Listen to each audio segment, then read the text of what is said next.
Good evening and welcome to the CF Discovery Series. My name is Camille Washowitz. I'm a nurse practitioner at Stanford, and I work with the adult CF team.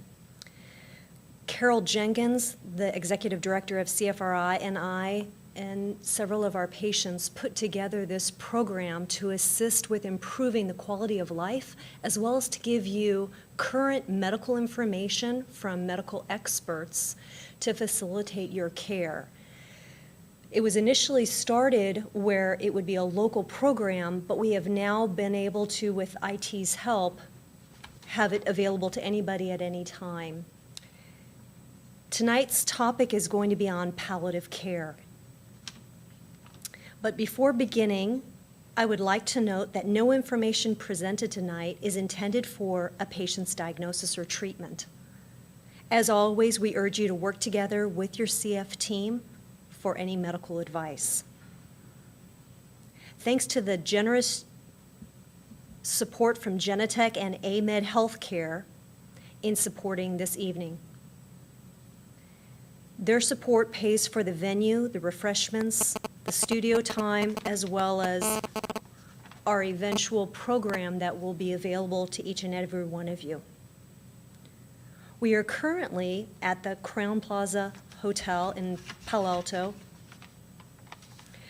Tonight's program is being filmed by David Sohu. Volunteer Eric Martin is handling the streaming portion of this production, and staff member Joanne Davis is tracking questions from our online participants. Many thanks to Scott Wakefield for his guidance. We are live here at Crowne Plaza Hotel, and I encourage you to ask questions, whether you are here in the audience or part of the online community. And a special shout out to those who are in the hospital. We're so glad you could join us, and we're definitely thinking about you. Finally, thanks to all of our volunteers for serving food and helping out with our cross-infection protocols. Tonight, the palliative care team from Stanford Medical Center will be presenting supportive care through all aspects of life. Judy Passaglia is a nurse with her master's degree and has currently been working at Stanford for the past 5 years. She did her undergraduate work at San Francisco State and her graduate work at UCSF. She has been a CNS for the past 15 years and has been involved with starting and maintaining multiple palliative care programs within the community. Sandy Chan is a clinical social worker at Stanford and has been working there for the past 5 years. She did her undergraduate at San Francisco State and her graduate work at UC Berkeley. She's been involved with Pathways at Hospice, as well as being part of the palliative care team at Stanford. I've had the privilege of working with both of them, in particular Sandy Chan, who was with us with a very difficult death that we had to face as a nursing unit at Stanford, and she was very kind and caring and super capable in making the transition for us. Thank you again for all being here. We have evaluation sheets for you before you leave, and a special thanks to Genentech and AMED. With no further ado, Sandy Chan and Judy Passaglia.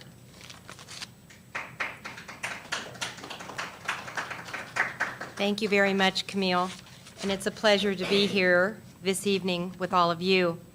So the way we're going to do this presentation is Sandy Chan and I, we are colleagues. We work together on the palliative care team at Stanford. We're used to working very closely together, and we've created the program together, and we will be together speaking on each topic. So it'll alternate from one to the other. So we'll open it up with supportive care through all aspects of life, and we chose that title because palliative care, what is palliative care? That's a word we get asked every day. Physicians, nurses, patients, families are curious, what is it? What does it mean? And palliative care is a philosophy of care, if you will, that supports the best quality of life for patients throughout their course of illness, from the time of diagnosis until the end of life phase. The focus of palliative care is to relieve suffering. Relieve suffering, we mean pain or other symptoms. It could be shortness of breath, anxiety, but the relief of any physical suffering that is interfering with quality of life. And it provides support to children, to adults with CF and their families. So how can palliative care help? Palliative care is always a team approach with multiple disciplines. So on the team is a physician, a nurse, a social worker, there may be a chaplain. Palliative care teams are developing throughout the country. They're in acute care hospitals, they're in outpatient cancer centers, they're in the community, and it's just kind of growing and growing because there's such a great need for any patient that has a serious illness, a life-threatening illness, a chronic progressive disease. So it's a team approach, and the team are experts in managing very difficult physical symptoms. By physical symptoms, in a CF population, we're talking about pain, shortness of breath, anxiety, depression. Mm-hmm. Palliative care also works with emotional, psychological, and spiritual symptoms of suffering as well. So when we speak of palliative care, part of what we look at is the four corners of care: physical, psychological, social, and spiritual. So when Judy talks about symptom management, it's not just symptom management of physical symptoms, but all the rest of the four corners as well. And the palliative care team, another thing that we do is we oftentimes provide education to patients, to families, to help them really understand their disease process, because much of what we do when a patient has a chronic or a serious illness, there's decision points along the road. And personally, my philosophy is the patient, the family have to really understand where the disease is at, or there can be no decision-making. Mm-hmm. So it provides education. We kind of fill in that gap, and sometimes we're the person that goes to the physician team to say, there's a gap here. That's the barrier for making a decision, for moving forward. We have to fill that knowledge deficit. We facilitate the questions, the answers, that communication. And what we learned by reading about CF in our literature review is that, the CF patients and the families often struggle with grief and loss even in the beginning upon diagnosis, knowing that people are being diagnosed with a life-limiting illness. And so we place grief and bereavement support here, not just sort of across the continuum, not just at the end, because I think the grief and loss of various functions happens throughout the illness, and so we're going to address that in this talk as well. And throughout the continuum of care, the emphasis always is to provide the best quality of life for the patient from the time of diagnosis throughout their journey with this disease. So whatever we can do to facilitate that, that is usually the objective of palliative care. So for a moment, we'll acknowledge some of the difficulties in dealing with this diagnosis of cystic fibrosis. I'm positive all of you could teach us, but we know it is a chronic disease, a life-threatening illness, and the diagnosis happens during infancy, childhood, or sometimes in adolescence. We know the survival has dramatically increased because of the medical interventions that are now available to the patients.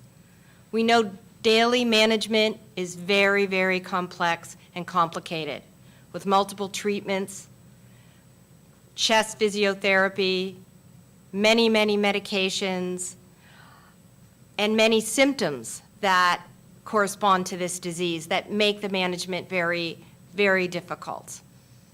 As a disease that is diagnosed during infancy, childhood, or adolescence, it's very interesting the way that children cope with this diagnosis depending on when they're diagnosed. So for example, we found that when people are diagnosed or kids are diagnosed in infancy, it tends to be that their trajectory or the way that they cope with their illness is a little bit more, a little bit better than if they're diagnosed in childhood or adolescence.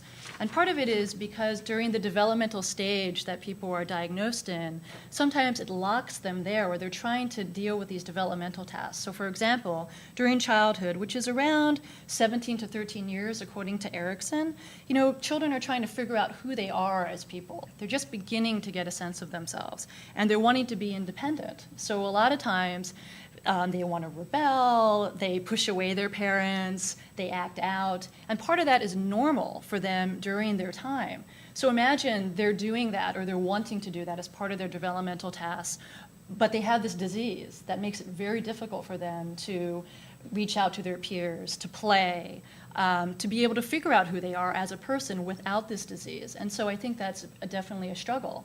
And so similar for adolescents, between about 14 to 24 years, as said by Erickson, that it tends to be that, they're trying to figure out who they are in an adult sense. So they're about to move away from their parents, they're wanting to get some independence, they're wanting to figure out what kind of jobs they're going to have, et cetera. And so as they're dealing with this disease, it makes it hard to even think about sort of that future because they're dealing chronically with this management of their symptoms that leads them to not be able to hold a job or to hang out with friends or to do those things that people do when they're that age. And I think that's why the psychological struggles happen so much at that point. Because it's so difficult to be able to manage those tasks that are natural for that development, as well as managing the symptoms of CF. And so hopefully through this talk we'll be able to address some ways that we can best assist with supporting that. So the elements of palliative care in cystic fibrosis that we're going to talk about here are, like we said, the physical symptoms, which is something that palliative care is expert at.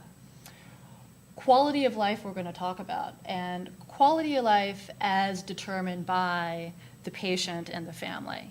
Everyone has things that are important to them that they want to sustain, and the way that we look at it is that we ask the patient, what is it that you want? And that's where quality of life comes in for us.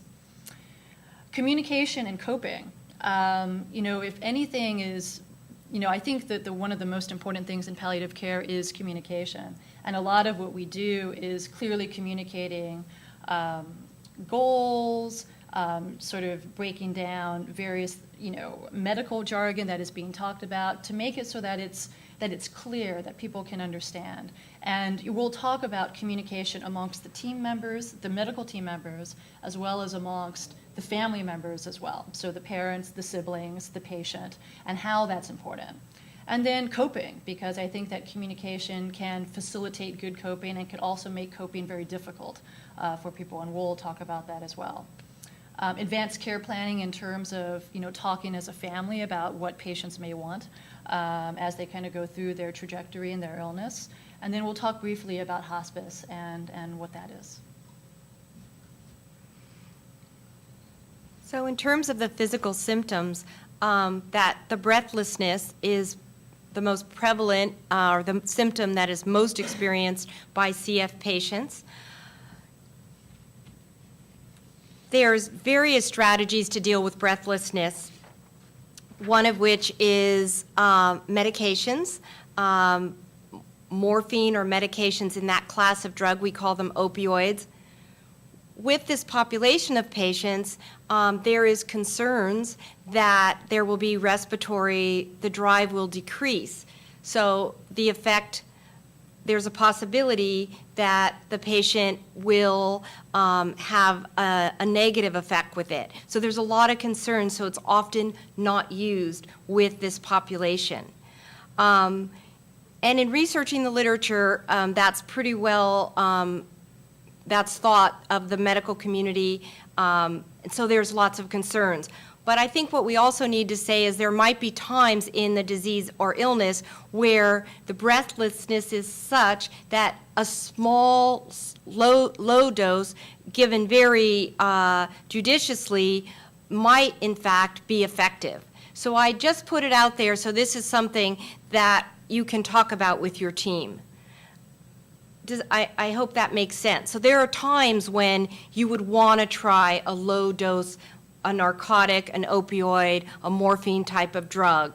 Very cautiously, low dose, slow, and where you have supervision, so somebody can assess the patient and make sure that they are tolerating it well. So there is a place for it, and it's certainly something to discuss with your team when you're having back in the hospital with an infection and you're very, very short of breath.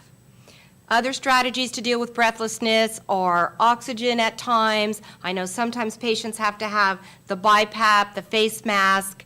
Some patients do well with a fan. The cool air gives the sensation they're getting more air. Sometimes it's opening the window, positioning, keeping the head up, the torso up allows for better expansion of the lungs. So all these different strategies.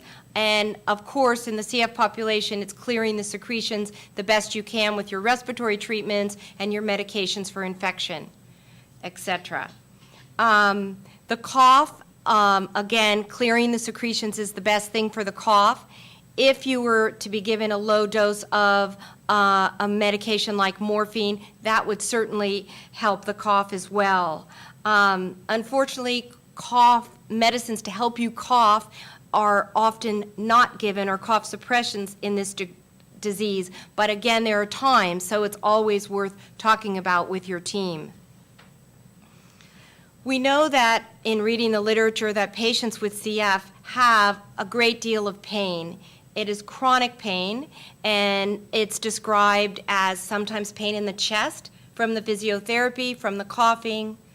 Patients have a lot of headaches. Patients tend to have abdominal pain at times with all the GI symptoms. And it's very, very important that your pain is acknowledged and treated appropriately.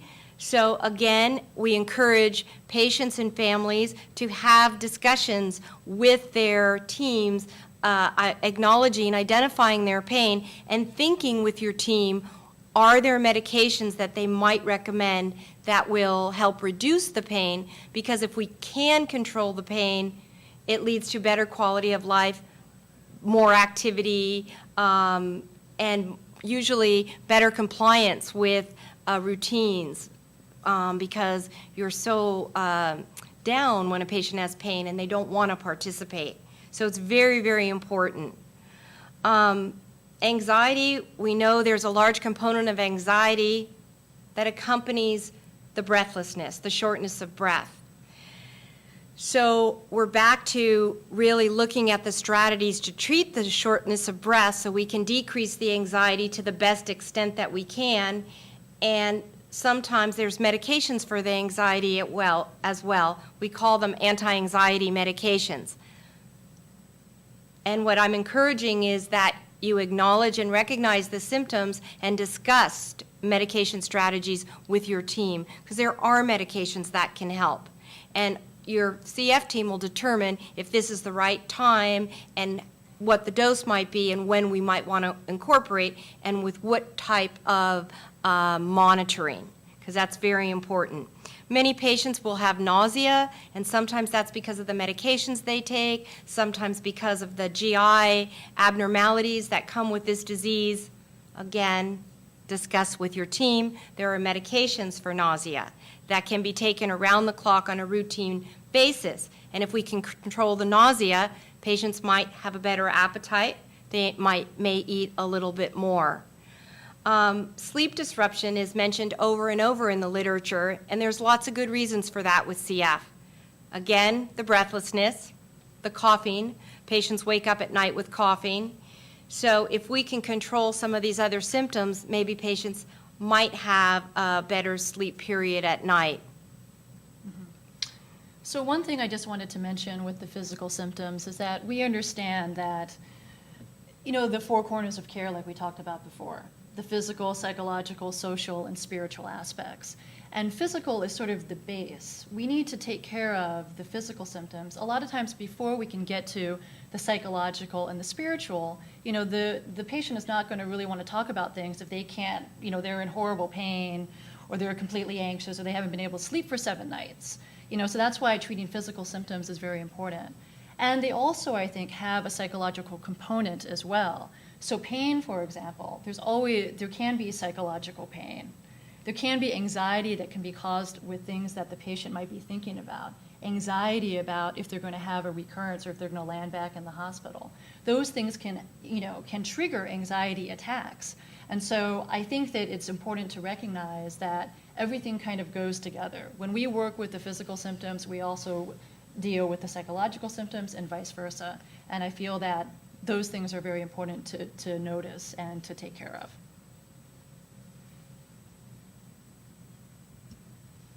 So I think our message in terms of these multiple physical symptoms that are experienced by the CF patient on a daily basis, it's really, really important to identify what they are and to discuss with your team what might be the best strategies to deal with these symptoms. It's very, very important to your quality of life. And with your team, you can explore medications that might decrease some of these physical symptoms. And we know that with any chronic illness, the symptoms change along the way. There might be periods where they're less so, and there are periods where they're interfering more with your life.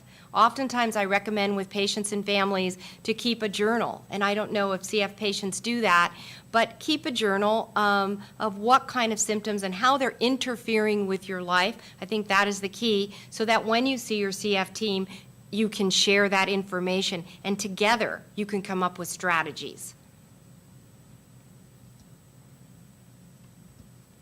And for one moment, I feel the need to talk a little bit about the myths about medication.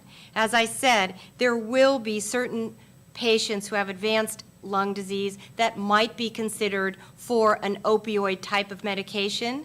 And an opioid, another name for that is a narcotic.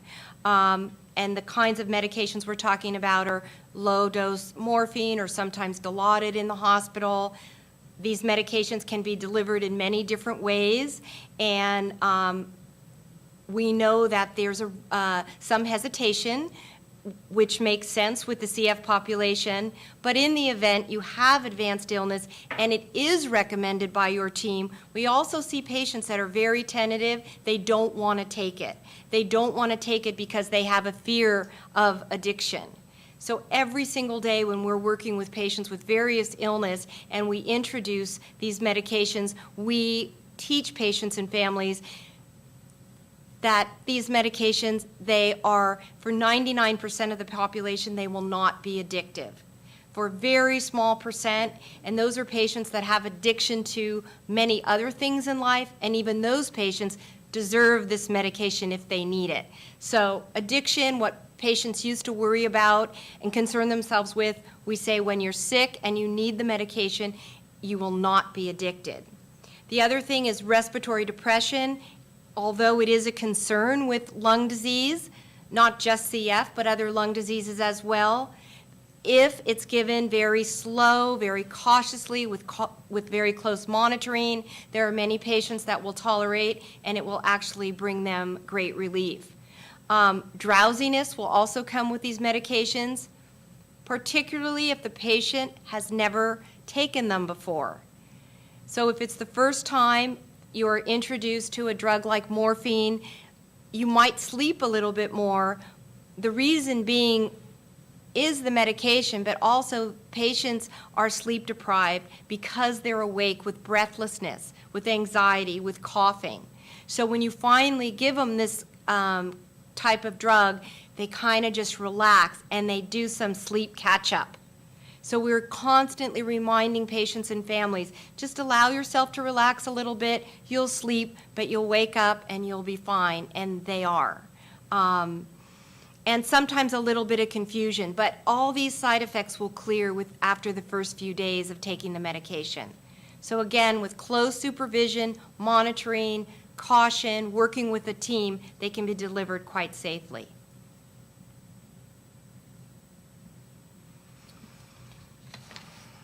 So I just wanted to pause here. This is the first webcast we've ever done, and so we just wanted to pause and see if there's any questions that the audience in the room or the audience online has about what we've discussed already.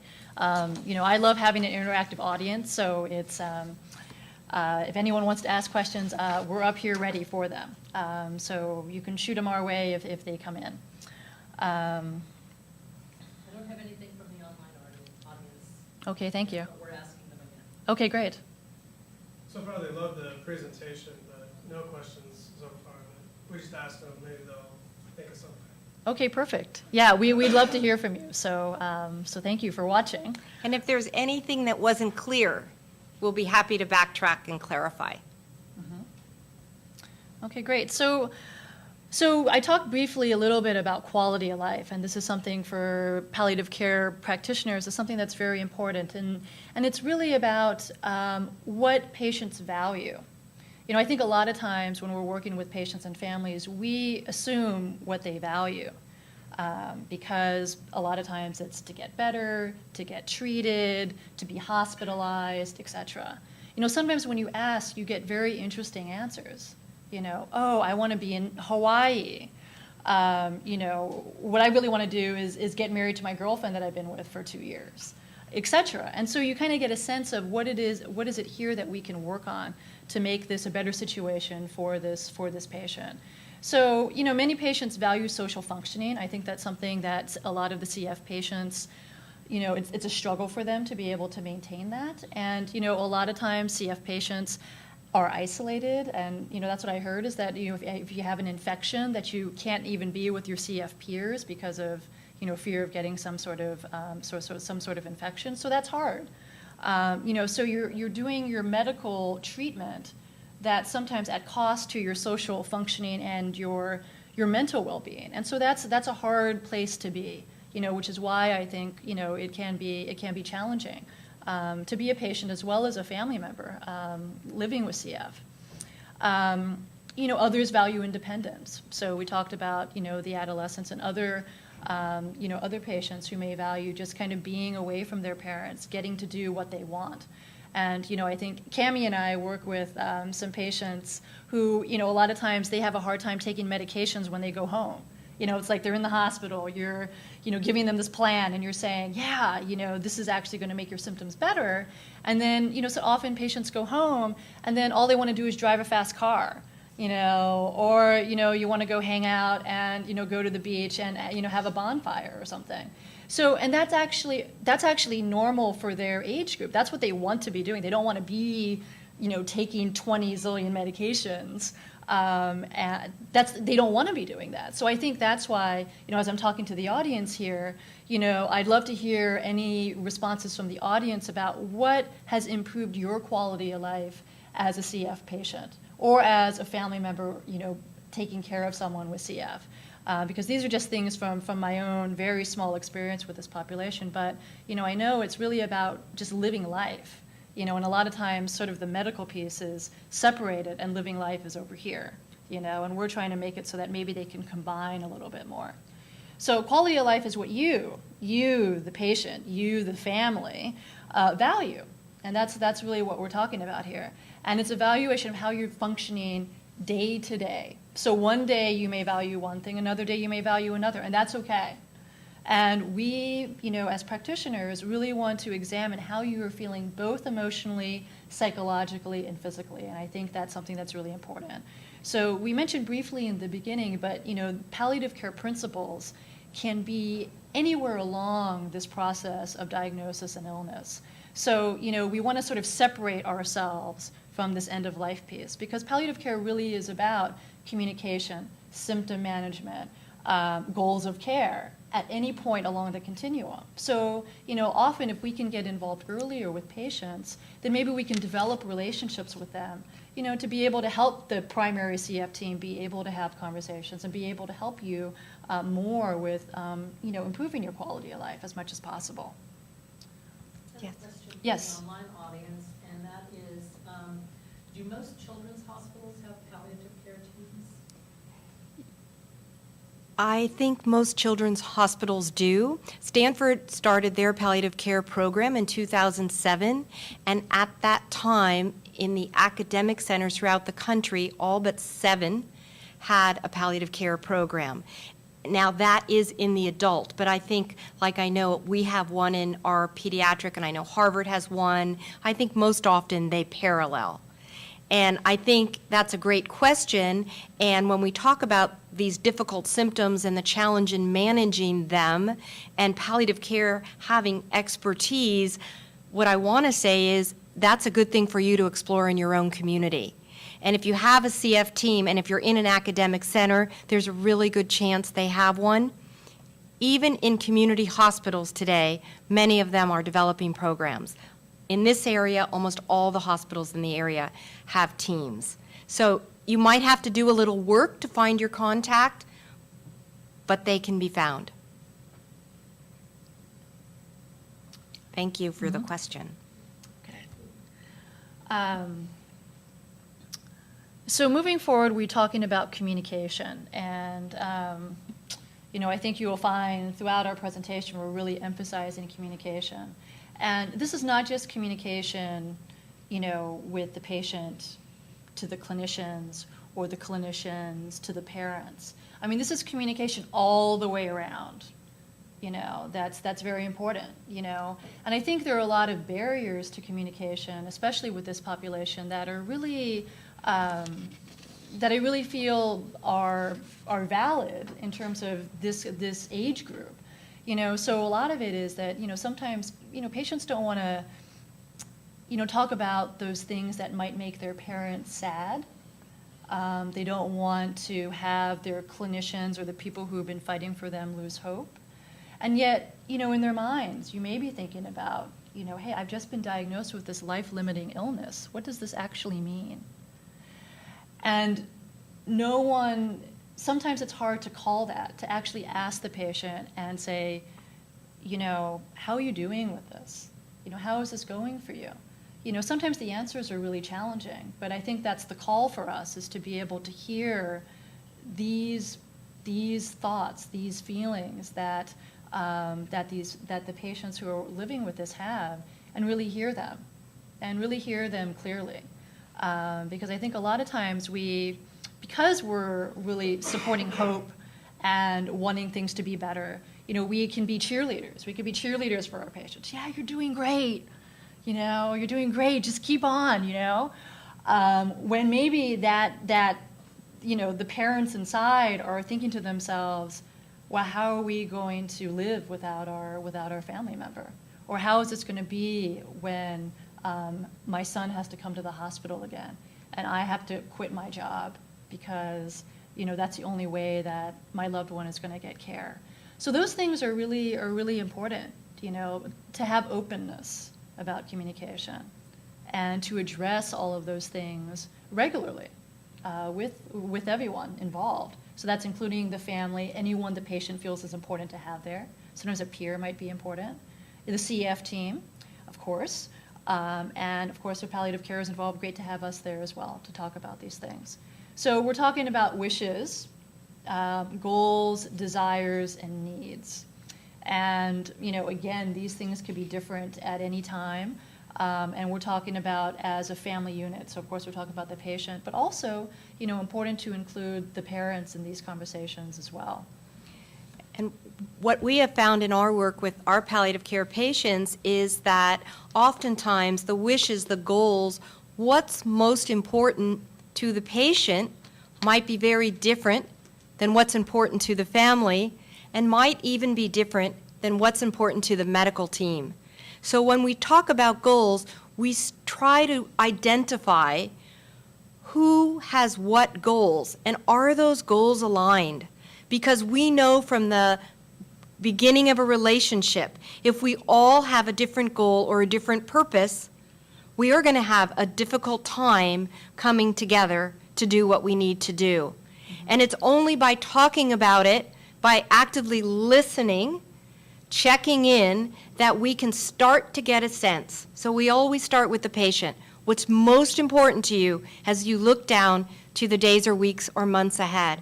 What's most important? You're driving this ship. Let's stop and acknowledge that. We ask the family, oftentimes separate from the patient. We are then seeing if they're on the same page. And if not, that means we need to have more dialogue and help bring them together to facilitate conversation. And the same with the medical team. Sometimes the medical teams have a goal that's maybe beyond what the patient or family thinks that they can either cope with or want to do. And we might be the ones who say, let's stop. This is what's most important. How can we facilitate that? And I think it's, also about acknowledging that the wishes and goals, desires and needs of each member of the family unit is just as valid. I mean, it's important to validate each member's goals because in the end, we are all wanting, in our minds at least, what is going to be best, how we're viewing best for the patient. But I think what Judy is saying is that with more dialogue, you get to the core of what's really happening. Is there a fear that's involved? Is there some sort of blockage to why there is this disparity? And I think more often than not, as you talk about it, you are able to get to the crux of what the issue is and able to unlock that. Sometimes that's not the case. That's not 100% of the time. But with communication, you have much more opportunity to be able to see that happen. And it takes a lot of time. Communication takes time, it takes effort, and it's not something that happens in one conversation. These are conversations over time that you have. So we found a communication tool in this article that's cited here by Christensen in 2010, and I believe it was at a tool designed in Kansas City at Children's Mercy hospitals and clinics. And it's basically a communication tool to be able to elicit dialogue amongst family members and clinicians about, what is it that you want? And I guess what we found is that over, I think, 70% or something of patients who are 14 and older actually talked to someone about what they wanted. Never documented, but talked to someone pretty candidly, and actually wanted to talk about it. But I think the amount of people that were actually asked by clinicians what they wanted was lower than that. So it's to say that they're thinking about it, that that patients are thinking about these things, whether or not we address it or not. So much better for us to really call it out, so then we get a sense of what's happening. What are they thinking? So the 4 quadrants here in this communication tool are medical, quality of life, contextual, and preferences. So the next slide sort of shows this a little bit more. So medical indications, this is kind of just the physical part of what's happening. Patient preferences. So, in here you might have patient mom's preferences, dad's preferences, to sort of lay them out. And here it's to be informed and involved in all decisions involving care and the treatment plan. So to have them both be involved. So that's important to know. Who does the patient as well as the parents want involved in this discussion? And what does quality of life mean to this person? What does that mean? So this person enjoys being with her family, close friends, students, and her dogs. So what can we do to maximize that or to have her do those things more? Those are things that we would look at. And then contextual issues, which really is sort of psychosocial information about the context of their family, where they're living, et cetera. So this sort of shows that she's living at home with her mom and dad, her brother lives in Texas. And then spiritual issues as well, or spiritual beliefs. That's also something that's important. And so, as you kind of lay out this grid, it's a way that you can kind of, engage in those conversations and have something in print. And then maybe, in 2 or 3 months down the line, you whip it out again and you say, hey, these are the things that we talked about 3 months ago. Has anything changed? Is there anything you want to update? Is there anything you want to talk about the medical team with? And I think that, those are important to pause, for the medical team to pause and say, yes, we're going to look at that and see if what we're doing matches that. And this tool was used very successfully at Kansas Children's Hospital. Great percentage of the children completed it on a regular basis and brought it into appointments. So that became a focus of dialogue with the CF team. Mm-hmm. Any questions or comments by the audience? Physical audience or? We have one online, and then they also requested can't hear me very well. Okay, so repeat it up at the microphone here. Okay, sure. So the comment is just, is that someone with a 14-year-old daughter who says they want the same things, but the daughter also wants to be a teenager and not take meds or do treatments, and so it's. So the comment was that it sounds like the goals of the parent and the 14-year-old are similar. However, the 14-year-old wants to be a 14-year-old and not take meds and, and kind of play with her friends and all that. I think that's one of the main issues with this population. That's very difficult. And, I think it's really managing, because actually playing with her friends improves quality of life for her. And those are the things that are important. And of course, treating her CF symptoms are also important.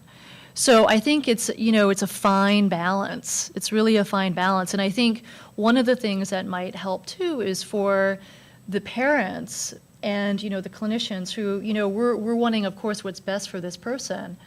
And, even though not taking the medications may lead to things that medically may not be the best situation, maybe that time that they were able to spend with their friends at the beach, or with their dogs or running around was actually worth it. And I think that's a really important question to ask, because I think that's what they're rebelling against, is sort of this stringent, I gotta do this every day, how come this happened to me? I can't be a regular kid. Can't I just, be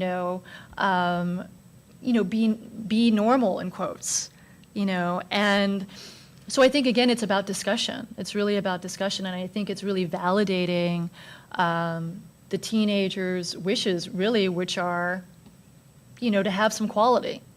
And sometimes having quality means maybe you take a drug holiday for a day. And then Cammie comes and is like, oh man, you took a drug holiday, look, now you're back in the hospital. So I think it's this sort of around and around kind of situation that happens, which is really difficult. Yes, Cammie. So I have a question.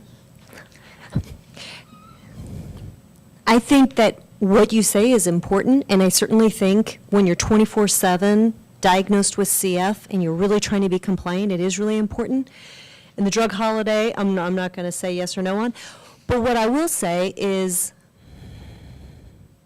because no one really knows. Are you going to be here for 50 years, 70 years, 80 years, 100 years? Nobody knows.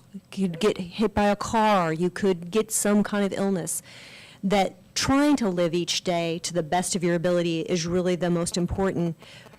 When I look at a lung function, an FEV1 of 80% normal, I have a tendency to be more lenient than I do with a lung function of an FEV1 of 30%, especially if I'm looking into possible transplantation. So from a provider's perspective, I think quality of life is important. There's 3 times the level of depression in cystic fibrosis patients than the non-CF patients. And so I know motivation and quality of life is important. That's all I have to say. Well, thank you so much for the question and for your input, Cammie, because we're not CF clinicians, we're palliative care, and I think I would have to recognize and acknowledge the parents, because this is a very difficult role. The patient is in the center, and we all want what's best for them, and I know this can only be such a challenge every single day. So I think having the best communication with our children so that we can negotiate to do the best that we can is the best we can do. And that's what we strive for. There's going to be days probably where you're going to push and push and push, and it's going to be uphill. But keeping that communication open, that whole philosophy, we're on the same team, we have the same goals, how are we going to get there? It's through the medical management. And I would say to the kids and teenagers and adolescents out there watching, I think that, one of the cool things you could do for your parents is really talk to them. If you're wanting to go outside and you're like pissed off that you're taking these meds constantly, talk to your parents about it. Talk to your mom or dad and tell them, this is how I'm feeling. This is how I'm feeling. I feel frustrated. I feel mad. I just, I just don't want to do this today. And I think you'll find that, your parents will be receptive and open and hopefully be able to have a dialogue with you about how you're feeling. Because I think that's ultimately what it is that, frustration and like being in this regimented situation, not having any flexibility or choice is really difficult. But I would suggest to really bring that out to your parents. And like Judy says, I think, it's a whole, it's a whole system. The parents and the child and the teenager, it's all a system. But as the adolescent, it's hard to open up to the parents. The goal really in adolescence, in a way, is like, I am going to be independent and I am going over here. My parents are over here. In this situation, it's really important to come together and also to really communicate how it is you're feeling. And I think then these situations that can lead to exacerbations can maybe be negotiated before an exacerbation happens, because you've communicated with your parents as well as with your primary team, with the CF team.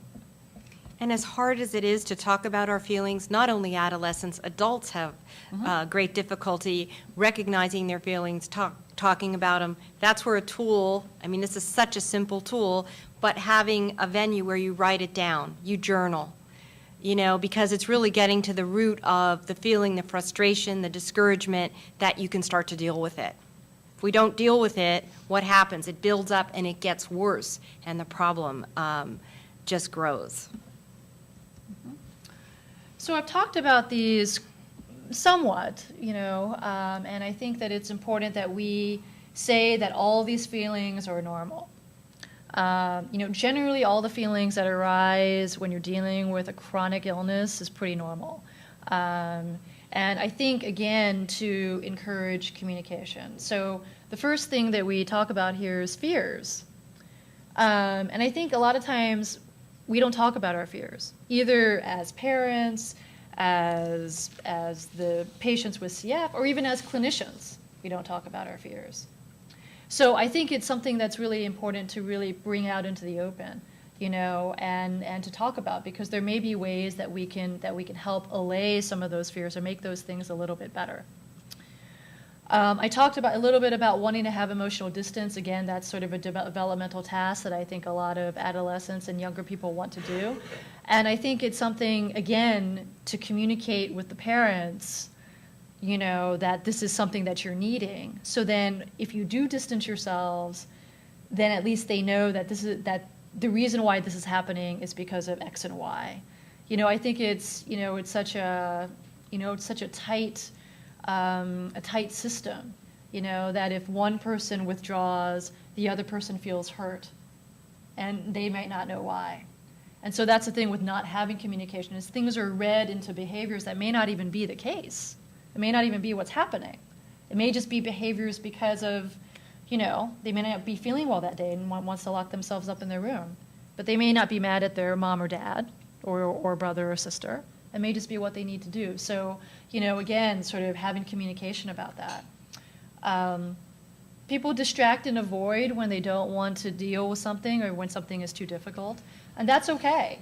At times it's okay to avoid and, pretend and be in that kind of thing. That's normal and that's okay. It's always, and then it's always coming back, because they're always going to come back to the illness, because that's always there for them. The distraction is always temporary.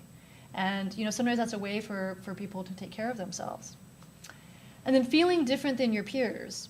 I think that, this is something that I read in the literature too, is that siblings, I know there can be siblings who also have CF too, which can be a struggle.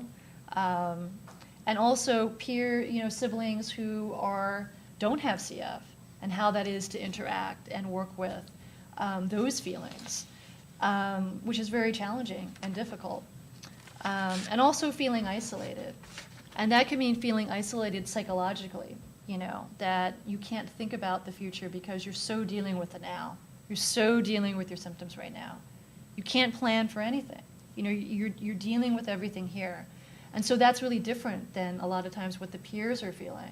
They're planning for the future. They're looking at college. They're, all those things. So, it's great to be able to link into a community, and I know the CF community is very tight, to be able to get support for those feelings. Any questions from the audience, physical or virtual? Okay. And I'm always encouraging patients, families to reach out, find any support mechanism in their community, because these are difficult journeys to undertake, and you know that better than anyone. So any resources that come your way, you want to capitalize them, because if they can shift the burden even the tiniest bit, it can be helpful. So coping with CF, and again, I'd like to call on the web audience. Oh, Back one. oh, sorry, sorry about that. Coping with CF. I'd like to call upon the audience to see what things have helped you cope with this disease. What things have you done? The things I list here are things that I found in the literature, as well as things as a clinician that I found working with younger people that they enjoy. Therapy, which I think is good for basically everyone, not just people with CF, but especially cognitive behavioral therapy. What cognitive behavioral therapy does is really focus on both the behavior and the thinking.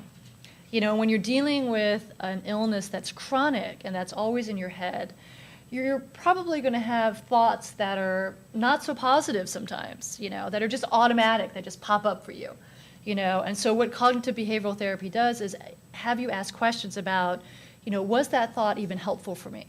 Was that thought something that helped me cope with my illness, or did it just make me feel badly?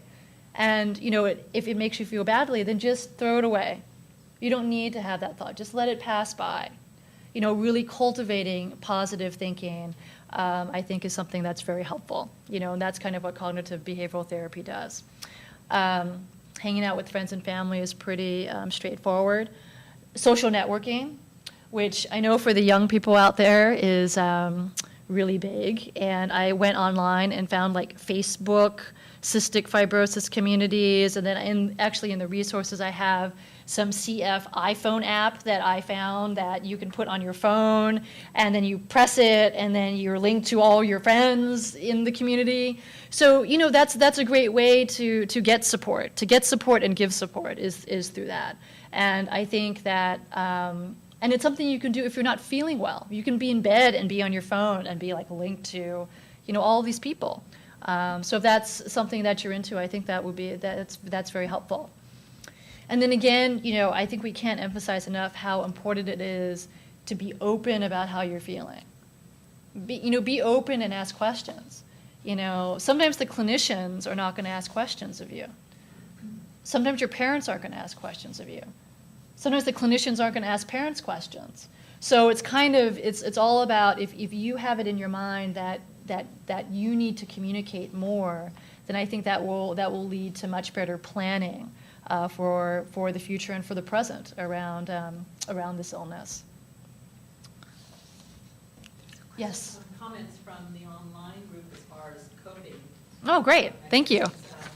And speaking of social networking, Facebook, CF support groups. Mm-hmm. Being part of a CF parent support group has helped this person cope with CF as a parent. Parent CF support groups rock.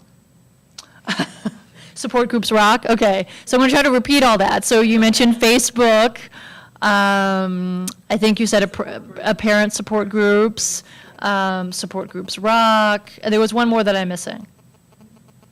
I think there was one more that I was missing. What type of, here's a question. Oh. What's a type of resource from the community as an example? Okay. What's a type of resource for? Sorry, we're Oh. asking the online group. So CF Mamas group, Facebook. CF Mamas Group and Facebook. Two other resources in communities that Yes. have been mentioned. Mm-hmm. Okay, great. Was there also another question? Yeah, someone was asking, what's a type of resource from the community as an example. What's a What- type of resource? What type of resource in a community? A palliative care team might be a community resource. You would have to explore. We're doing ITP for Skyping, it's a type of counseling for cognitive behavior, ETP, interpersonal ITP, I heard. Interpersonal guide. Interpersonal therapy, Is that similar to cognitive behavioral therapy, Cami? but it's available for Skyping. For the Oh. people to be local, they can actually do it if they're within the state of California. Oh, So thank this is you. a new resource. This is a new resource that Meg Dvorak, our CF social worker, has been working with this outside group. And how can patients and families find out about? This is a network that'll be through Skyping, where they will have an opportunity to work with cognitive behavioral therapists for patients that are homebound that could not go out to see a therapist. Or they just have organisms where they can't. Or they have organisms where they're isolated and cannot go with the group. So how will they be able to connect with this Skype group? So there is a social worker, her name is Meg Dvorak. So there is a social worker. Her name is Meg Dvorak, Devorak. And she's with our Stanford CF team, and you can get the phone number by calling Stanford, 650-723-4000. Okay, so Meg Dvorak is affiliated with the Stanford Cystic Fibrosis Clinic, and you can access her name and phone number through Stanford Hospital, 650-723-4000. And through Meg Dvorak, you'll be able to find out more information, how you can participate in this Skype. And I actually know Meg, so so maybe you could also just call me, 650-723-0108, and I'll get that information from Meg. Name. Oh, and my name is Sandy Chan. Okay, so we'll continue, and again, thank you for questions. They're all really appreciated. So advanced care planning is something else we want to talk about, and we talk about this every day with our patients and our families. And what is advanced care planning? It's actually a means of clarifying the patient's goals and values about health care, about illness, and medical treatment. So how do we go about doing that? There are various tools that are available to patients and families. One is an advance directive, and that's what most people are familiar with. An advance directive is a directive where patients will identify who will make decisions for them if they can no longer make decisions, if they are too ill to make health care decisions specifically. So that's an advance directive, and available online. They need to be signed by a witness, and there's a legal stamp that needs to be applied to it. So it's either two witnesses or it could be notarized. Either or is fine. And if you're ever in the hospital, they'll generally do that for you, facilitate. Other forms that will do the same thing with a little more detail. One is 5 Wishes. That's a form we use at Stanford quite a bit. And 5 Wishes can also be downloaded. And this document is multiple pages, and it helps a patient speak with their loved ones about what they want in the event that their disease, there were changes where they had a decline in status, and it really helps them specify what they would want in specific instances. So it's very, very clear. The best thing about the 5 Wishes is it helps you have the discussion. This is a very hard discussion for patients to have with their families. It's hard for the families to hear, and it's hard for the patients to talk about. Most patients in the real world, there's many, many serious illness besides CF, they do not have an advanced care directive. That's pretty common. There's a lot of burdens to doing them. We always encourage patients and families to do them more than anything because it is an opportunity for the patient to share what's most important to them, what they would want in circumstances where they were not doing well. We don't want to assume anything. Like Sandy said earlier, it's the patient's values. What's most important? What do they know they could tolerate, and what do they know they absolutely could not? And again, when we're working with patients and families, we have to sometimes go to families and say, did you hear what your mother, brother, father, sister said? And that's hard because maybe the family wants something different. But we remind them, when you are that special agent for healthcare decision-making, you are the voice of the patient. And when we're making very difficult decisions and we look to the family, we say, close your eyes, and it is your loved one who is here. What would they want? So that's why these documents are so important. And when the patient is in the hospital, we will always ask, have they completed one? Would they like to? And we review it. The other thing about an advanced care planning advanced directive, this is really for all of us should do them, and any patient with a serious illness, they are certainly applicable and can be very, very helpful, and can be helpful when the patient has a crisis. That is not the time to make serious decisions. And in fact, if you make a decision in a crisis, generally there's no decisions. Care is very, very aggressive, and we deal with the aftermath of that. Then we talk about what would the patient have wanted and where do we go from here. And that's a harder discussion, and it's really hard for families. So we encourage this dialogue when there's not a crisis, when you're feeling relatively well. And again, nothing that you put in advance directive of 5 wishes, you can write it on binder paper. It's having the dialogue, your representative understands, you communicate, and there's a commitment to honor your wishes. I have a couple of questions from the online audience. First is the form with the different questions that's used by the Kansas City Center. Is it available somewhere? Or where can people find it? I'm sure the Kansas. Yes, I believe it is available. You know, we have the citation here, so we might have to, I don't know how we can best do it, because I don't know if we have it in our resource list. We can get it. Yeah, so we can probably get that citation for you. It's actually in a journal article that we had, and we can maybe actually even call the Kansas City Children's Hospital. Kansas City Children's Hospital and see if we could get a copy of that. And post it. I guess we could post it, or we can get it to Cami or your organization and make sure that that gets distributed. Thank you. That's a And then, great idea. Another question is, at what age does advance directives need to be done? If you could repeat the question. What age do advance directives need to be done? I think they're for the adult population, when a patient is 18 or older. But I think when patients are younger, when patients are younger than 18, their parents are their decision makers. But in reading the literature, I've really come to understand that then there is a transition. When the child has the illness, the parents are the automatic decision makers. And I will say, even if that is the case, I think it's just as important for the parent to have the ongoing dialogue. What would they want if? Because you will still be representing them, right?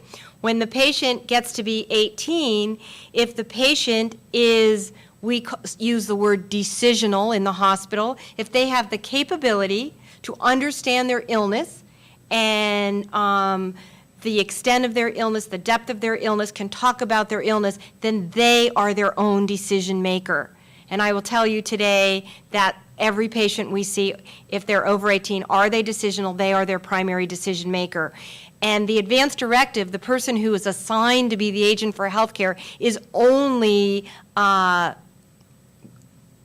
deferred to if the patient cannot make decisions. But we always want consensus. So we're back to what are the goals?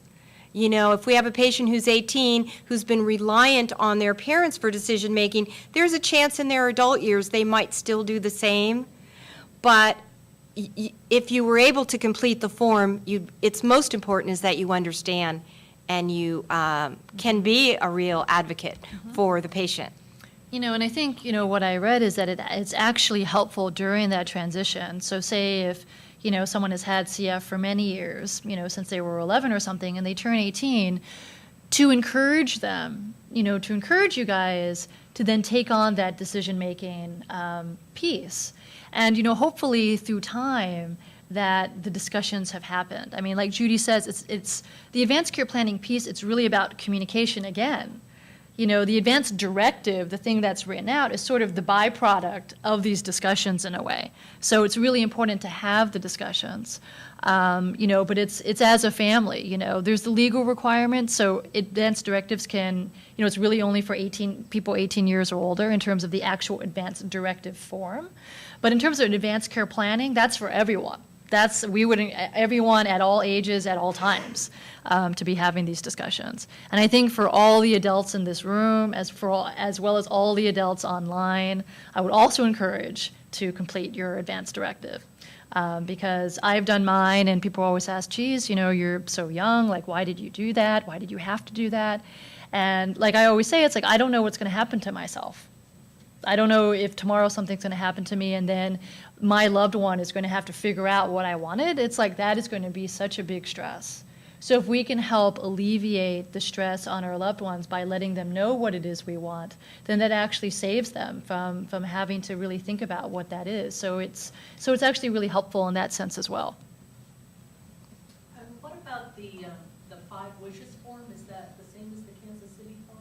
No, the 5 wishes form is actually a document that it's called, you could look it up online, 5-WISHES, and it's like a booklet, and it's multiple pages, and it's very valuable because it is a document where you assign somebody to make decisions, but it walks you through the decision-making process, and it helps with the conversation. We carry them at the hospital, and we reserve them for any patient that is very alert on the younger side, has somebody that they have a good communication. This helps with the dialogue, so it'll help facilitate.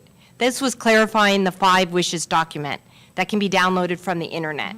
And I actually have on the resources section of this talk the link to the 5 Wishes website, so you could just click on that. Yeah. And the 5 wishes can even be used if you're not ready to sign it, and as a parent or a child, you read through it, it would help you think of, these are the things I would like to talk about with my family member. And it might be something you pull out periodically to say, we've never talked about this, but this I want to clarify. Or what's been really cool is that, young people have just taken the document and then, they've journaled about it or, kept thoughts about it, and then when they felt like they were ready, then they talked to their parents about it. So it could be things that, that you're just thinking about, and it's just seed planting in a way, So, we encourage talking about it, of course, as soon as possible. But, it makes sense to kind of think about what it is it's kind of a big document. There's a lot of things to think about, These aren't easy things to be, coming to. And so you may want to take some time to yourself to think about it and then, come to your parents and say, I really thought about these issues and I wanted to let you know what they are. So, so you'd be informed. That's another way to go about it too. And many patients' families do not have these discussions because there's a fear factor that I'm afraid to talk about it because I don't want to upset somebody, I don't want to take away their hope. But actually, Children's Hospital in Boston, actually adult care and cystic fibrosis through study at Children's Hospital in Boston, they did a study, Joanne Wolf, and what they learned, they interviewed many patients. 74% had spoken to someone about the medical care that they would like. If they became too ill to make decisions, they thought about who they would want to make the decisions. And 58% reported having specific wishes. However, what they also found in the study, that they did not communicate it to their CF team. So it's kind of the elephant in the room. They had talked about it, they had thought about it, so a lot going on internally, but not a lot of communication. And that was actually a surprise to the team in Boston. So I talk about this for a moment. Do not resuscitate, do not intubate, because this sometimes comes up when patients are in the hospital and they're very, very sick, and it's very frightening to be asked this question, do you want intubation? Do you want someone pounding on your chest?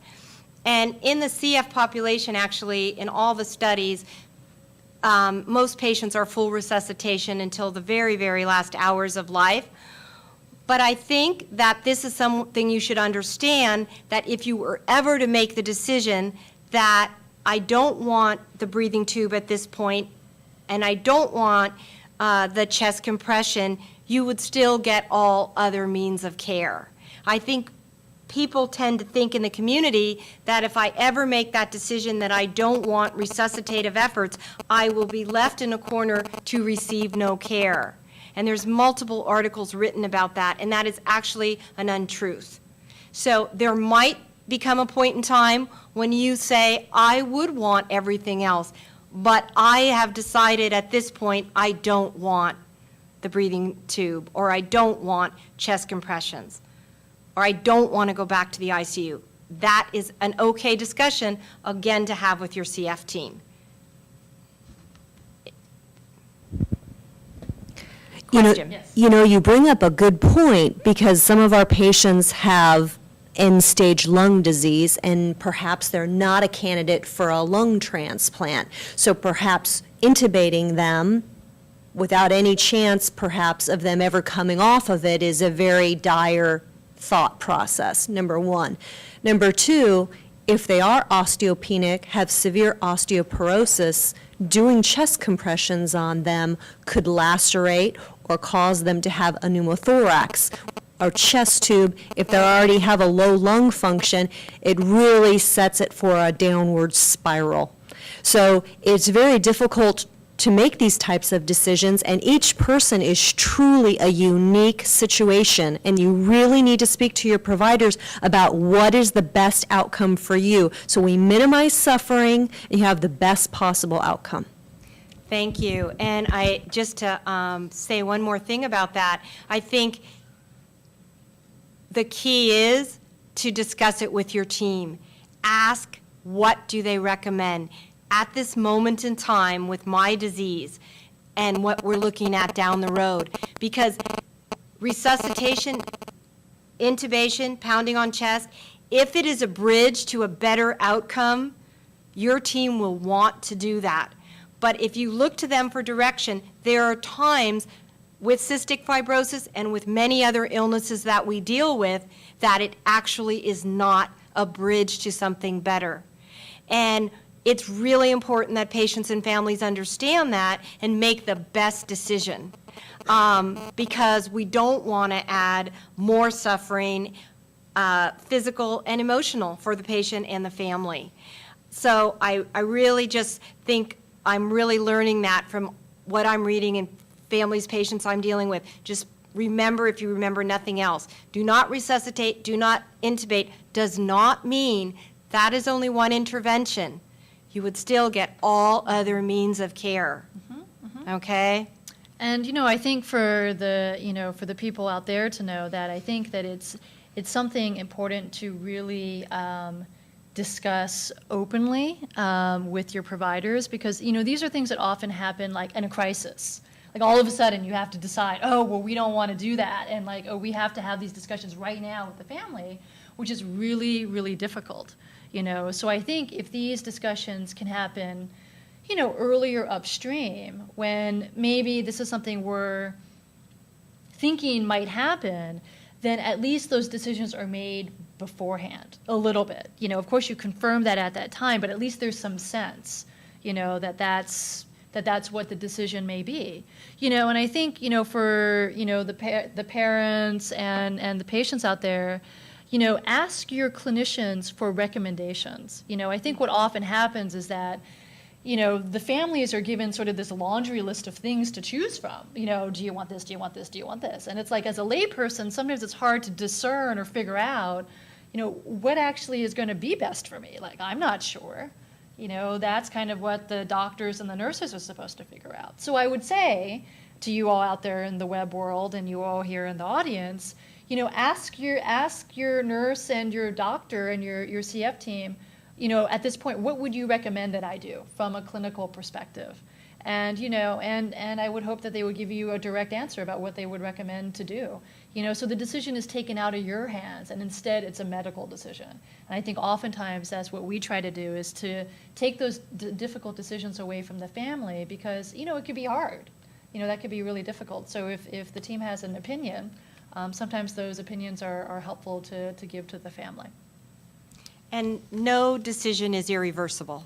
So at a moment in time, if you've made that difficult decision, do not resuscitate, do not intubate, and things change in the course of your illness and you think, maybe I would like to do that, you change it. Okay? So I talk a little bit about transitions in care. There are transitions in care when we have a serious illness that is a reference point to stop and think, where are we going? What is most important, and what do I want? So in reading the literature for cystic fibrosis, we see that patients have oxygen, they can have BiPAP, ventilator, aggressive chest therapy, aerosol, IV antibiotics, feeding tube, multiple medications, almost till the last moments of life. That is typically the interventions are very aggressive.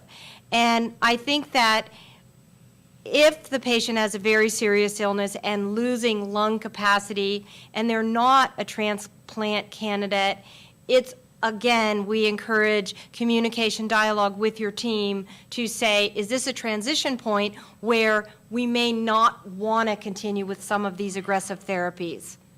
We may want to look at comfort. And that's a very hard discussion as well. And it's sometimes hard for teams to even have that discussion with patients they've had a relationship for a very long time. But it's okay to ask, what do we recommend? What is going to be a bridge to something better? And what is causing more suffering to me? And if it's causing more suffering, we may want to think of comfort as a goal. Sometimes the treatment becomes more of a burden. I guess that's what I'm trying to say, and only the patient knows. When is the treatment causing more stress than help? And if you get to that point, then that is a transition time. That is a time to openly talk to your team and share your feelings and ask for recommendations.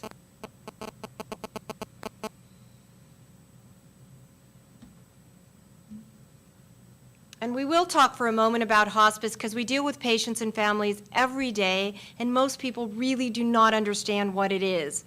So I want to just inform you again, the more information you have, you can be a better advocate for yourself and for your loved one. So hospice is a team that is multiple discipline. Besides the nurse and the social worker, there's chaplain and there's volunteer and there's physicians. And the hospice team will get involved when the patient is in the last months of life. And when hospice is involved, it could be in the patient's home or it could be in a facility. And generally the insurance covers the hospice care. And the nurse and the team actually develop quite a relationship with the patient and the family, and they go to visit to the home on a regular basis, 2, 3, 4 times a week, depending upon the need. The hospice team does not assume 24-hour care, but makes home visits. They might be in the home for an hour or more, and every time they walk into the home, they are really focused on the patient. How are you feeling? How is the pain? How is the cough? How is the shortness of breath? They're looking at the medications that are in the home to help with these symptoms and making sure they're used properly. And if the medications aren't helping, from the home they will call the physician to either make other recommendations or change the medications. Usually the physician that's been following you in the community, it could be a CF physician. If it's a cancer patient, it can be the oncologist. They will be the physician on the hospice team. So one of the myths about hospice is when I sign on to hospice, I am isolated from my primary team and from that physician that I've had a relationship for many, many years. That is not so. Generally, that is the physician that is asked, does he want to be the physician, we call it physician of record for the hospice team, and generally they will.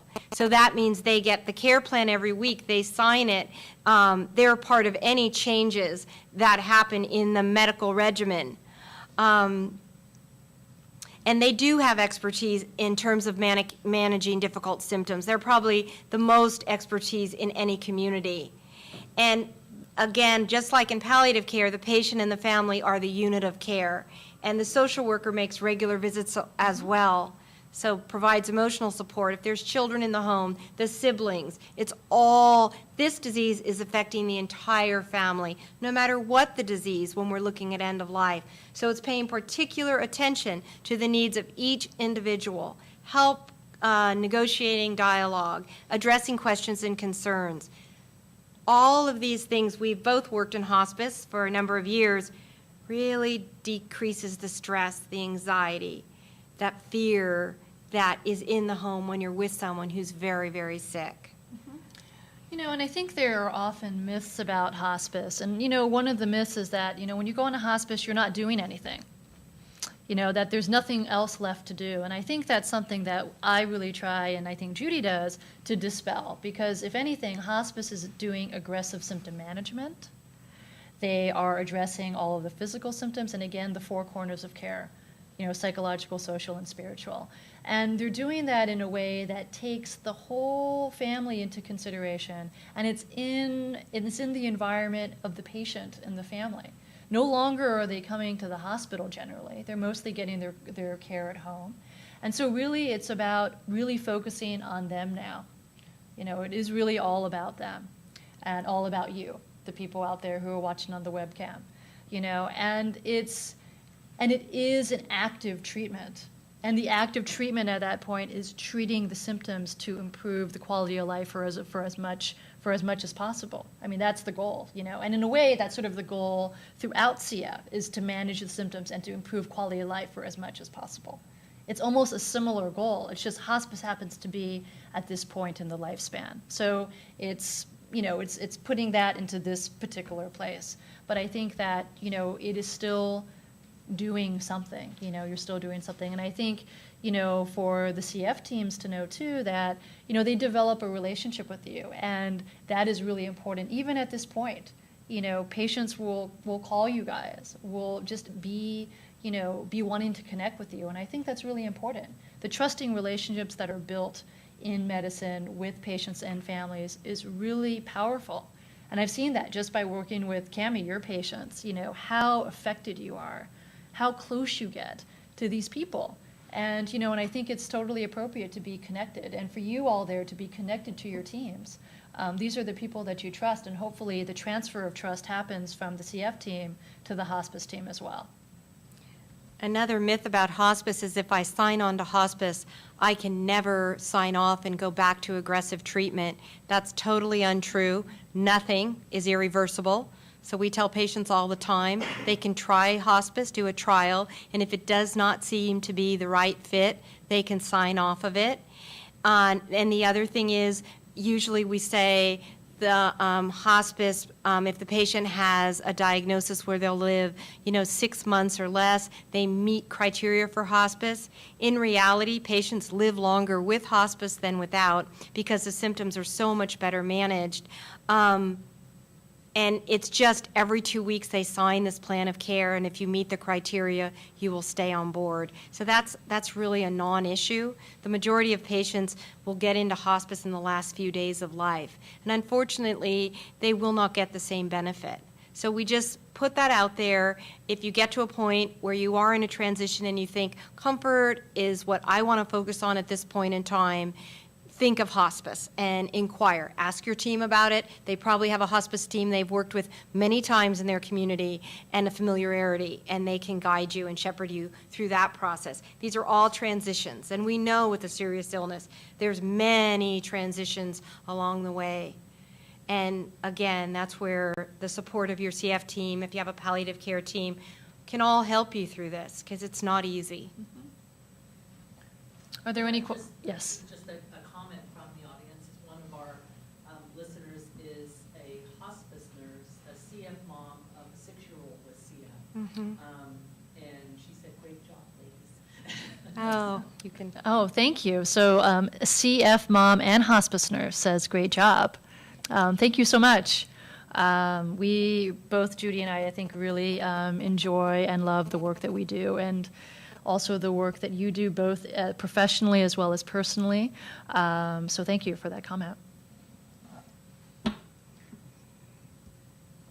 So I'll also speak for a moment about, like Sandy said, when patients are transitioned to hospice, there's that fear that nothing else is being done, when in essence, very important work is being done. And the same as comfort measures. And sometimes you'll get to a point in a disease with CF or other illnesses where we have that transition point where the patient, the family makes the determination what's most important to us is comfort and quality of life. And again, I always tell my patients and families, there's so much we can do to provide comfort. It is managing those very difficult symptoms to the best of our ability. Anything we can do to think outside of the box, we will do to make the patient more comfortable. Sometimes it's skin care, massage care, mouth care, pleasure feeding, whatever you want, whenever you want. So it's really that comfort care I think of as that hands-on care. And we do comfort care a lot in the hospital for patients who are transitioning to end-of-life care, and then we go really from comfort care oftentimes to hospice care if we have a home, a family that's willing to provide that care.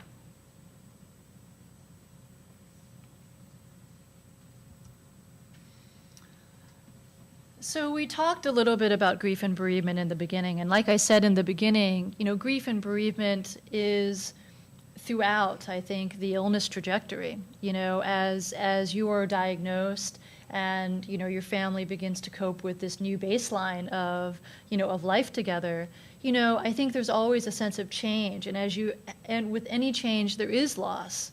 So it's not necessarily loss as in passing away, it's loss as in change, as in having to deal with medications, no longer being able to be free to necessarily do what you want all the time. Those things are losses.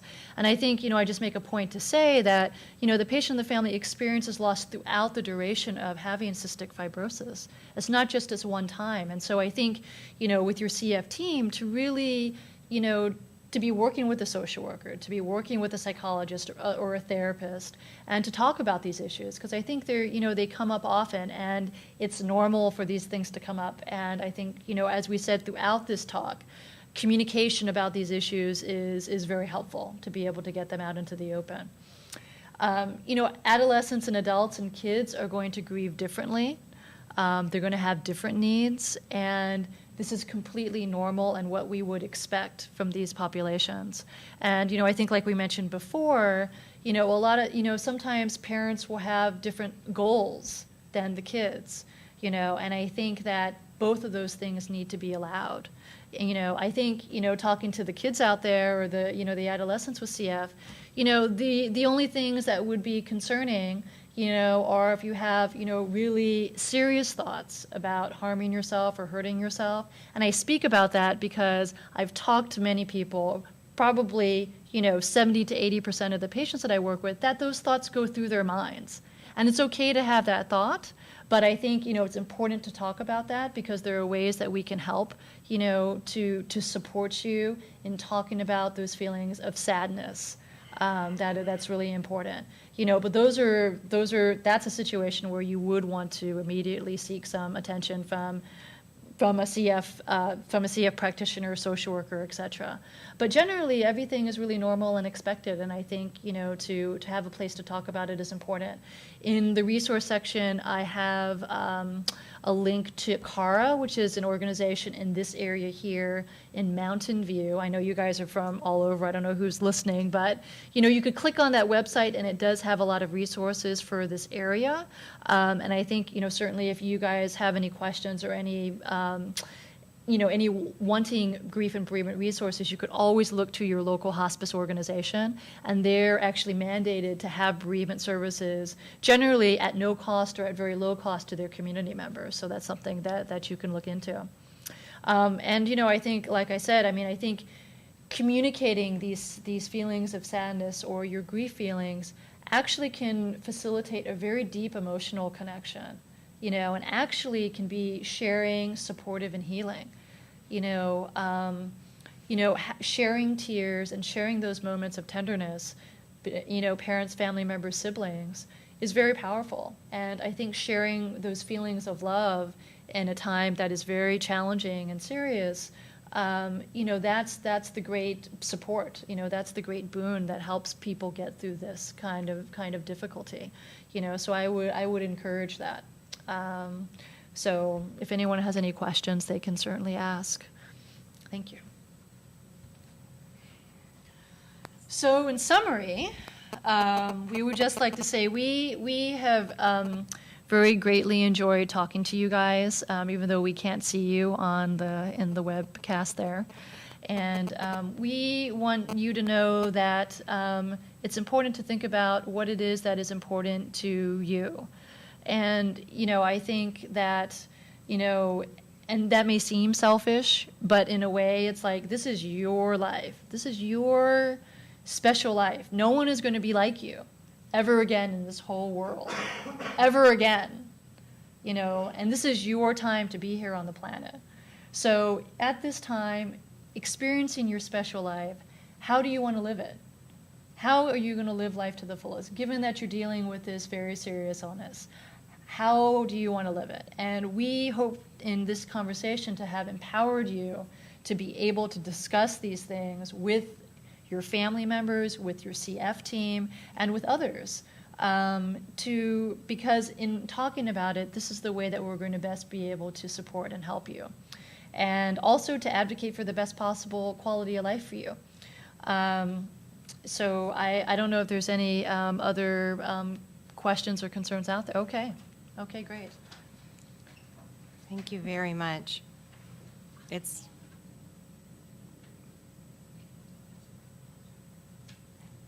And Camille will be coming back up.